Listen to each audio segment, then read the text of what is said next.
Ladies and gentlemen, welcome back to the Hard Count. It's me, Cade, and your co-host, Brandon. It's time for the 2024 NFL Mock Draft. We got tons of quarterbacks in this draft, tons of wide receivers. So for us hype beasts, we're very excited for this one. Like all of the offensive talent is here and ready for the taking, and it really gets interesting after that first two picks. Now, Brandon, take us to one. What are the Bears thinking here? Ooh. Who are they selecting? There's a lot of options here on the table, as we all know. They can do a lot of things. They can Where do do you a think lot they of go? things, but they're going to do only one thing, and it's draft Caleb Williams from USC. It's clear cut. The debate's over. The quarterback, everything traded away, in line for Caleb Williams. That's it. That's all we need to know. The Chicago Bears and Caleb Williams, the match is just going to always happen. All right, Cade, where are we going at number 2? Because number 1 doesn't need any more explaining. No. Number 2 might need even less of no, they need a little bit more explaining. But there's like a little bit of a controversy. Cade, who do you got at 2? Of course, the controversy here, right, is like we know the Commanders are taking a quarterback. That's for sure. Patriots is like a we don't know for sure, but probably we don't know though. But 2 is we're here with Drake May and Jaden Daniels, and there's J.J. McCarthy hype, but stop it. He's not going at 2. Stop playing or kidding yourself. Is it the Heisman or is it Drake May, a prospect we've liked for a very, very long time? Today, right now, I think it's Drake May. I don't think that's going to change over time. I know Daniels is a fantastic player. I think that May has more tools and more talent to get it done in the league. I'm not saying he's a better player, but more tools as of this moment today to get it done in the league. And that's why the Commanders will take him at 2. Brandon at 3. This is where the draft really starts, as we all know. What is happening here? Beautiful. Beautiful. I love it. Love the Drake May pick. Now, like Thank you said, the draft begins because these 2 picks, kind of surefire, give or take, Drake May or Jaden Daniels. Now, Patriots fans, I know you're excited. You're like, oh, we've lived in the pain of Mac Jones for so long, and the Heisman sitting right there. Okay, now, you're right. He's sitting right there, but Jaden Daniels has some questions. I know there's a lot of media saying he's a surefire. He should be even sometimes above Caleb for some reasons. But to me, if you're a first-year head coach and you're sitting in that chair and you want your very first draft pick as a head coach in this new regime without Belichick, without Brady, that's all in the past. You want to build a brand-new regime completely starting from scratch. I'm going with the surefire pick here that cannot miss with no doubt missing. You're going to hit on him every time, and that's Marvin Harrison Jr. I think it's clear-cut. I mean, people are like, well, you need a quarterback. Okay, there's some quarterbacks on the board, and I don't think they're worried about the cornerback as much as they are the absolute stud that Marvin Harrison can be from day one in training camp. No question. No question at all. I know Jaden Daniels sitting there, but apparently word in the street is they had some, they're not sold on all the quarterbacks yet. So I think Marvin Harrison, without a doubt, no brainer. Cade, with that being said, the Cardinals might be chattering their teeth a little bit, but they're sitting right at 4. So what happens at 4? They're at 4, and this is where the trade window opens up. Because, like, the Patriots, right, they're too shy to really make a move. Mm-hmm. They rarely do. They trade back a lot, but, like, at 3, they got to make a pick here. New franchise, you need that kind of talent. 4, 5, and maybe 6. I don't think 6 is really going to move. But 4 and 5, real trade spots here. So these phones are going to be blowing up. My intern Brand's going to have the phone in one hand. I'm going to have the intern in the other hand. We're going to be working hard.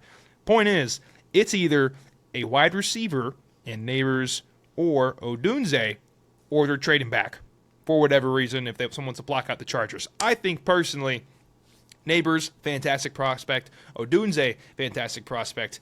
I think Odunze just fits the Cardinals a little bit better.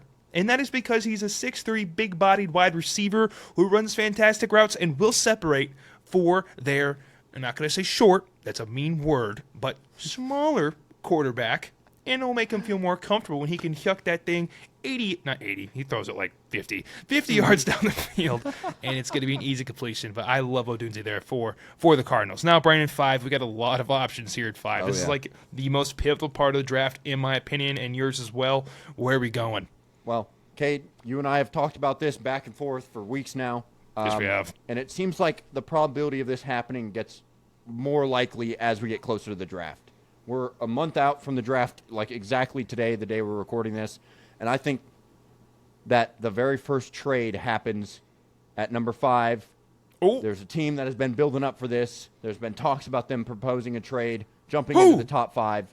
And I think Minnesota, trades with the LA Chargers. Now, before we do this trade, we just want to remind y'all to trick the computer, because we're drafting on a computer and a website. The computer, it's kind of like the Madden, franchise trading. So where it's not going to get, like, you can't fleece it, okay? So we can't just give 11 for 5. So we're going to give what me and Kay both believe that no matter where, if Minnesota trades up, they're going to give up both their first-round picks in 11 and 23. So if Guaranteed, they jump into the and a little top bit more. 5 or 6, they're going to at least give up their top 2 picks. So I think for sure, without a doubt, those are the picks that are getting traded. Now, for the sake of the video and the sake of the trade, since we're just doing round 1, we're just going to trade all these day 2 picks and let's say next year, because we're not really counting it. Okay, so let's just say they make the trade and it's at least 11 and 23 for 5. Propose the trade. Great, it's been accepted.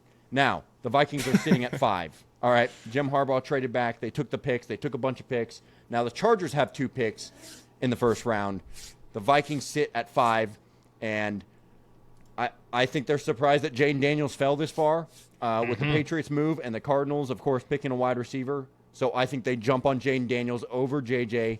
I think, the JJ hype is real for the Vikings, but I think they're preparing for a quarterback like JJ to be at that position or a little bit later in the draft. I don't think they expected Jaden to be here, so I think they're ecstatic to take Jaden Daniels, the Heisman clear-cut, get Justin Jefferson happy, get him a quarterback that can sling it. LSU as well. LSU. So you can't go wrong with LSU boys. Jaden Daniels to the Vikings. Absolute scary hours in Minnesota if that happens. Cade, with 6 looming, with the quarterbacks getting taken, wide receivers getting taken, the Giants are sitting here like, oh shit, we have Daniel Jones. What happens at 6, Cade? Yeah, man, they're sitting here at 6, right? And Brandon, if you click on that all tab to show you all of this talent here, there's a lot of stuff left. They could totally go wide out in neighbors. They could totally go, if they really like McCarthy, they could go McCarthy. And hell, if they wanted to, they can go alt. It's really up to them. We know for sure they're making this pick. There's too much talent on the board. Now, here's the thought process between me and Brandon, right? Our man, DeBoll, wants a quarterback that he likes. We saw what he could do with Daniel. There was some potential there at one point, not in Daniel, but in DeBoll making him good for himself. If he likes him as a quarterback, JJ, and's like, I can make something work here, and he doesn't think he's going to be drafting this high again next year, he's taking JJ, no questions asked. And I think that's what's going to happen this year in the draft. Give me JJ McCarthy out of Michigan. He's got the tools. He hasn't put it all together quite yet, but he can do it, and I think he'll have a very good mentor in DeBoll. Brandon at 7. What are we doing there for the Titans? Number 7 of, also, I think JJ to the Giants. That's going to happen, okay? I think, we don't miss, okay? By the way, this is what's going to happen, okay? We have this the is script, accurate. okay? So this is 100% accurate, okay, guys? So just trust us, okay? But Tennessee is sitting at 7, right? And they just did a big free agency. They did a bunch of defensive players on free agency. L'Jarius Sneed is over there now. And then, of course, the big one, that was Calvin Ridley going to Tennessee. So they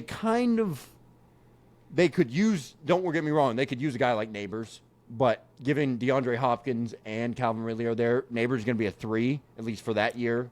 I don't know how many years DeAndre's got left, but either way, you feel like they would sit pretty comfortably at wide receiver, at least for now. And, the big question is, will Levis take that next step? And I think in order to do that, you want to give him the most time to throw the ball.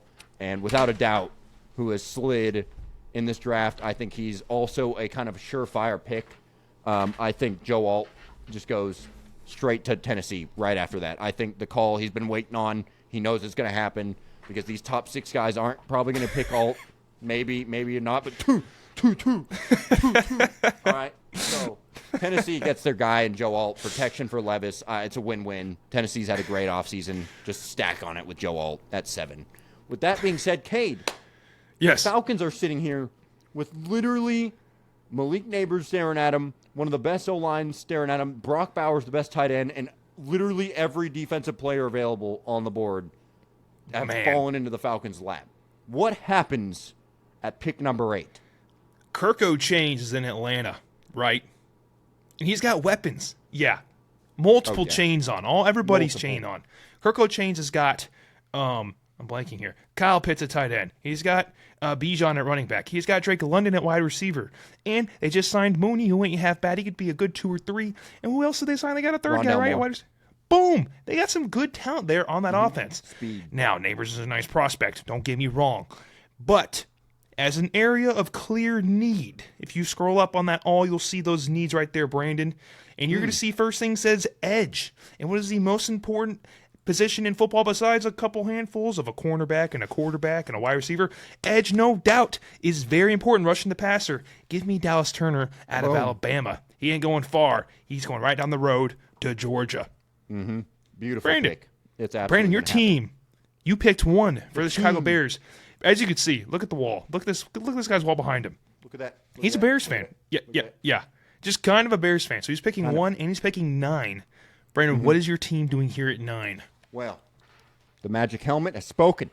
Okay, and I think we're sitting we're sitting beautifully because we can go wherever we like here. If we like Latu, you go edge. Okay. If you like a tackle, go Fashanu, okay? But Malik Neighbors is sitting here at 9, and we have already traded for Keenan Allen for a 4th-round pick, okay? DJ Moore, his 2nd year. We just got Caleb Williams, okay? Our O-line isn't fantastic, but they didn't do half bad at the end of the year, okay? They kind of came together. We're getting younger. They signed some guys in free agency with O-line, and I think I think you got to take the best player available on the board right now. He's sitting there. He's waiting. Him and Caleb, apparently, they found out at the Combine, are pretty good friends. And you have a wide receiver core to the moon. Malik Neighbors goes to the Chicago Bears. Absolutely slide. The Bears wide receivers to Mars, baby, is what is happening. Oh, my God. Basically right here. Cade, with the last pick of this episode, by the way, guys, we're going 1 through 10 for this first episode. And then 11 through 22, I believe, 21, correct. 22. We're going boom, boom, and then we'll finish out 23 through 32. We're going to make it a 3-part series. They'll all release within a day of each other, so you guys will get caught up. But, we wanted to give y'all some time to process these picks, because we know they're right, okay? So there's no way they're going to miss, okay? There's no way. Okay, so with that being said, Cade, what is the last pick of this episode? Who do the Jets take with Aaron Rodgers coming back? Clearly, their needs of wide receiver, tackle, safety, tight end, and quarterback, I guess. But, Cade, who do they pick? Yes, so the Jets here, one of the biggest hype killers we've ever seen to an NFL season. Obviously, arguably ever. Like, horrible what happened last year. And we addressed it all offseason long. Who's going to block for Rodgers? He's always had a good O-line. The dude can't move like he used to. He never really could move. He could scramble a little bit, but that was it.